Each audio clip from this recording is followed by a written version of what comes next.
쓸모아. 강제징용 문제에 대해 수용 가능한 조치가 없으면 참석하지 않겠다.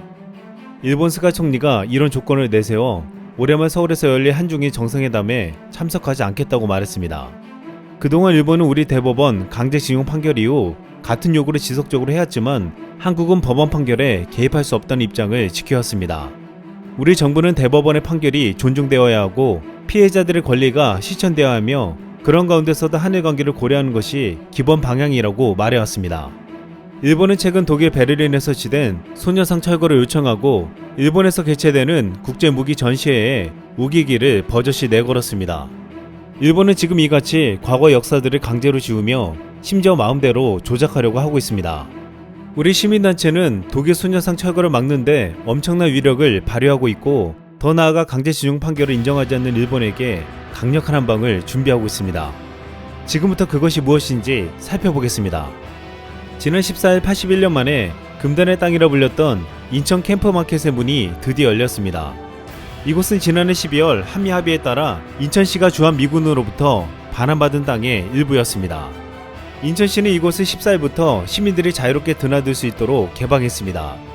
캠프마켓은 1939년 일제강점기 당시 일본 육군의 무기 공장으로 사용되었다가 광복 이후에는 주한미군이 주둔해 그동안 일본인의 출입이 금지된 곳이었습니다.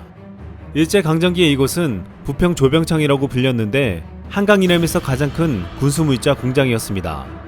일본은 1938년 부평을 대륙 진출을 위한 병창기지로 삼겠다고 천명했습니다.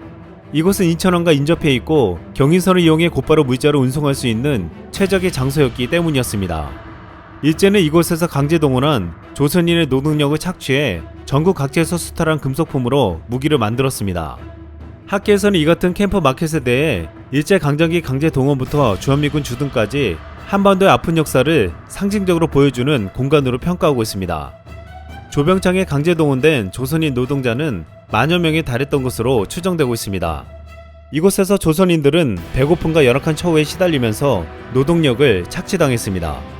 국사편찬위원회가 지난 2월 발간한 일제 강제동원과 인천 조병창 사람들이라는 제목의 피해자 12명의 증언집에는 충격적인 증언들이 담겨져 있었습니다. 이 12명의 피해자는 강제 동원됐을 당시 모두 학생이었다는 공통점을 가지고 있었습니다. 일제는 우리 전문학생과 중학생은 물론 어린 초등학생들까지 조병창에 동원했습니다. 이곳에서 어린 학생들은 배가 고파 항상 힘들었고 기계 오작동으로 신체 일부가 절단되는 사람들도 많았다고 했습니다. 또한 기숙사와 작업장 내에서도 구타가 비일비재해 있고 이를 견디다 못해 구술자 중 3명은 해방 이전에 조병창을 탈출했다고 증언했습니다. 한 방송에선 강제징용자 가족이 나와 어릴 때 강제징용에 끌려가는 작은형과 큰형이 다투는 것을 보았는데 거기에 끌려가면 살아나온다는 것을 생각하지 말아야 한다며 가면 끝이라고 말했다고 했습니다. 그곳에서는 군사 물품을 만들고 터널을 파는데 징용자들이 이를 누설할까봐 모두 죽인다는 것이었습니다. 실제 당시 일제는 조병창이 폭격에 취약하기 때문에 지하호를 파서 무기를 보관했습니다. 현재까지 발견된 당시의 부평 지하호는 모두 24곳입니다. 강제징용 피해자 증언에 따르면 당시 조병창 내에 굴을 파는 곳을 체크하는 사무실이 따로 있었다고 했습니다. 각 공사마다 학생들을 배치해 굴을 파괴했는데 기다란 정으로 구멍을 뚫어 그 안에 물을 넣고 물과 흙을 괴어 빼내게 했습니다. 그러면 일본군이 그곳에 다이너마이트를 넣고 터트려 돌을 깨고 깨진 돌을 날라야 하는 것은 전부 학생들의 몫이었습니다.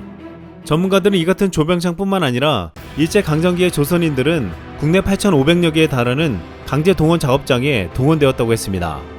현재 캠프마켓 내에는 일제강점기 조병창 건물 유적 20동 이상이 기존 형태를 유지한 채 남아있는 것으로 파악되고 있습니다. 또한 이 지역 근처의 부평공원에는 미쓰비시 공장이 자리하고 있었는데 이곳에는 현재 강제징용 노동자들이 거주하던 미쓰비시 줄사택이 남겨져 있습니다. 미쓰비시 줄사택은 일제강점기 강제징용 노동자들의 합숙소였습니다. 그런데 최근까지 미쓰비시 줄사택 9개 동 중 3개 동이 이미 철거된 것으로 확인되었습니다. 그러자 인천 지역 한 고등학교 학생들이 미쓰비시 줄사택 철거를 막아달라는 내용의 입장문을 지방자치단체에 제출했습니다. 인천고 2학년 김다준 군은 강제 동원된 조선인 노동자들의 수탈당한 청춘의 증거인 줄사택을 철거한다면 우리는 미래에 아픈 역사를 잊을지도 모르겠다고 말했습니다. 전문가들 또한 일본이 강제징용의 역사를 부정하는 현재 이에 반박할 역사적 근거라며 미쓰비시 주사택을 그대로 보존해야 한다고 강조하고 있습니다. 일본은 전쟁 유적을 모두 공원화시키면서 전범 기억을 지우고 있는데 우리마저 오래된 일제시대 건물을 철거하면 일본의 역사 지우기를 도와주는 꼴이 된다는 것이었습니다. 캠프 마켓이 개방되고 알려진 데는 우리 시민들의 의지가 강력하게 작용했습니다. 지난 1996년부터 인천 시민사회는 캠프마켓 반환 운동을 시작했습니다. 시민들은 미군 기지를 둘러싸고 인간 띄익기 행사와 호별 방문, 시민 걷기 대회, 천막 농성 등의 시민 운동으로 캠프마켓 개방을 이끌어냈습니다. 시민들은 캠프마켓 일대는 한국의 아픈 근현대사를 담고 있기에 조병창, 미쓰비시 주사택, 지하토구 등 일제 수탈 현장을 유네스코 세계문화유산으로 등재한다고 말하고 있습니다. 학자와 전문가들도 캠프마켓 안에 일제강점기 조선인 강제동원의 아픈 역사적 현장인 조병창 유적 활용 방안 마련이 시급하다고 말하고 있습니다. 이에 인천시 부평구는 캠프마켓 내 남아있는 조병창 유적 등을 바탕으로 평화박물관을 조성한다는 계획을 세우고 있습니다. 또한 인천시는 학계와 다양한 시민들의 의견을 모아 캠프마켓을 알차고 내실 있게 활용하는 방안을 마련하겠다고 했습니다. 박명식 부평구 문화재단 이사는 부평 캠프마켓과 삼보급단, 부평공원 등 부평 일대 공원을 합치면 50만 평으로 미국 센트럴파크, 일본 21세기 미술관처럼 세계적인 명소로 만들 수 있다고 했습니다. 그는 가까운 경기도 광명 동굴만 봐도 지난해 200만 명이 찾아 많은 소득 증대를 이뤘다며 캠프마켓을 인천의 랜드마크로 만들어야 한다고 강조했습니다. 최근 BTS와 블랙핑크 등 K-팝을 중심으로 전세계적으로 뜨거운 한류 열풍으로 인해 코로나 사태 이후 한국을 찾는 방문객들이 크게 늘 것으로 전망되고 있습니다. 이곳은 그때 되면 외국 관광객들에게 역사를 알리는 중요한 역할을 할 것으로 기대를 모으고 있습니다. 인천 부평은 인천공항과 지리적으로 가까워 관광객 유치에 유리할 것으로 보이는데 또한 이곳에는 장기간 방치된 군용 철도가 있어 이를 관광용으로 활용해 트램을 도입하자는 의견이 실행되고 있습니다.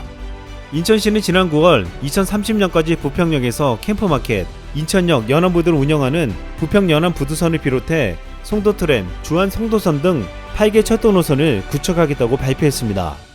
일본은 강제징용의 고통이 고스란히 묻어있는 군함도를 유네스코 세계유산에 등재하면서 조선인의 강제 노역 사실을 설명하고 희생자를 기리는 적절한 조치를 하겠다고 약속했습니다. 하지만 일본은 약속을 이행하지 않고 조선인에 대한 차별은 없었고 급여를 지급받았다며 강제징용에 대한 역사를 부인했습니다. 그러면서 일본이 메이지시대 산업혁명의 유산이라 자랑했던 이 군함도는 현재 태풍으로 인해 건물이 붕괴될 위기에 놓여 있습니다. 캠프마켓을 비롯한 부평구의 일제만행의 역사적 흔적들은 우리 시민들의 힘에 의해 지켜지고 시민들의 힘에 의해 되찾았습니다. 이제 우리는 이곳을 보존해 역사박물관과 공원 등 세계적인 명소로 만들어 전 세계인들에게 일본이 감추려고 했던 사실들을 알려나갈 예정입니다. 일본은 지금 전 세계에 세워지고 있는 손녀상 설치를 막으려고 하고 있습니다. 이같이 역사를 왜곡하는 일본에게 우리는 그 옆에 하나의 동상을 더 세워줘야 한다는 말이 나오고 있습니다. 부평공원에서 손녀상 옆에 세워진 강제징용 노동자상입니다. 이상 쓸모왕이었습니다.